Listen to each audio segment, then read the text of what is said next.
It was now winter, an unusually cold winter. Every now and then I Google historical weather reports to remind me of how cold it was during that time. The morning I was scheduled to leave San Antonio, I knew I had to give myself additional time, so I decided to leave at 5 a.m., even though I didn't have to be in East Texas until 6 p.m. When I left San Antonio, the temperature hovered around 8 degrees. My car had no heat, and the window on the driver's side was broken to the point that it would gradually roll down as the car moved. Having no warm clothes or gloves, I wore gym socks on my hands to keep them warm, and a few pairs of gym socks on my feet to keep them warm as well. A major flaw with my car was that once I released my foot from the accelerator, the engine would die. The drive from San Antonio to East Texas would generally take about 4 hours. And since I had significant mechanical problems, the drive that day took about 8 hours.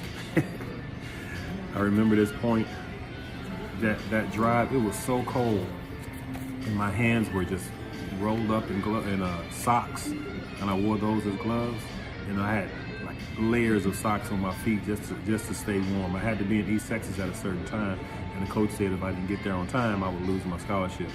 Well, that drive took longer than, even though I anticipated an 8-hour drive, it still took longer than that. So when I finally arrived in East Texas, I was late.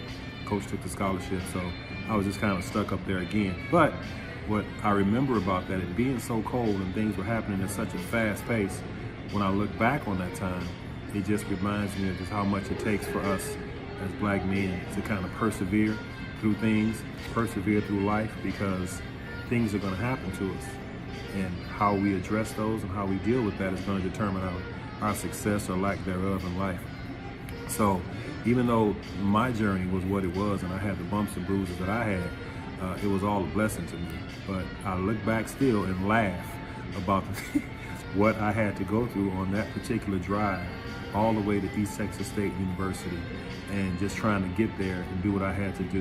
It wasn't easy, but I still made it up there. And even though I didn't graduate from there, I made it up there, and I did what I had to do to just kind of stay there. But I wrote all about it in The Making of a Madman. So stay tuned, pick up a copy of the book. It's the holidays. Read it, you never know. Like and follow, shoot me an email. Let's discuss it. So, The Making of a Madman. Peace.